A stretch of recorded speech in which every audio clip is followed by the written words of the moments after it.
वज़ीर आज़म एक रोज़ा दौरे पर कराची पहुंच गए। गवर्नर और वज़ीर आला सिंध एयरपोर्ट पर इस्तकबाल कर लिया। साउथ एशिया पोर्ट टर्मिनल पर फेसलेस सिस्टम का भी मुआयना करेंगे। कुर्रम में हालात खराब हैं, लेकिन पेशावर में भी हालात बेहतर नहीं। रात के वक्त पेशावर से 1 किलोमीटर दूर कोई नहीं जाता। नौजवानों का मुस्तकबिल रोशन नहीं नजर नहीं। पेशावर हाई कोर्ट के जस्टिस एसएम अतीक शाह के रिमार्क्स। 9 मई वाले मुल्जिमान आर्म्ड फोर्स से ताल्लुक नहीं रखते। पार्लियामेंट का इख्तियार है तिरछी आंख से देखने को जुर्म का कानून बना दे। जस्टिस जमाल मंदोखेल के रिमार्क्स। एडवोकेट जनरल पंजाब ने 9 मई मुल्जिमान से मुताल्लिक रिपोर्ट सुप्रीम कोर्ट आईनी बेंच में जमा करा दी। तमाम मुजरिमों की अहले खाना से मुलाकात कराई और खाना दिया जाता है। रिपोर्ट का मतन।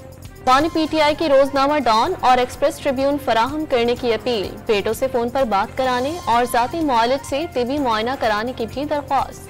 बानी पीटीआई की नाअहली पर एहतजाज केस। इस्लामाबाद के इंसदाद दहशतगर्दी। अदालत ने अली अमीन कंडापुर और उमर तनवीर भट्ट को इश्तिहारी करार दे दिया। 9 मई और 26 नवंबर की नाकाम बगावतें नौजवानों की ब्रेन वॉशिंग का नतीजा है। मुल्क के खिलाफ साजिशें करने वालों को माफिया और एनआरओ नहीं मिलते।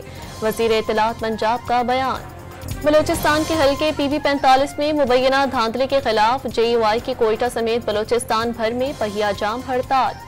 कुर्रम में कशीदगी बरकरार। पारा चनार जाने वाली मरकजी शाहराह 95 रोज से बंद। 80 से ज्यादा ट्रकों पर मुश्तमिल इमदादी सामान का काफिला ताहाल रवाना नहीं हो सका। कराची में सर्दी जाने निकलने लगी। दिसंबर से 7 जनवरी तक 44 बेघर अफराद की लाशें मिली। ज्यादातर अफराद नशे के आदी थे।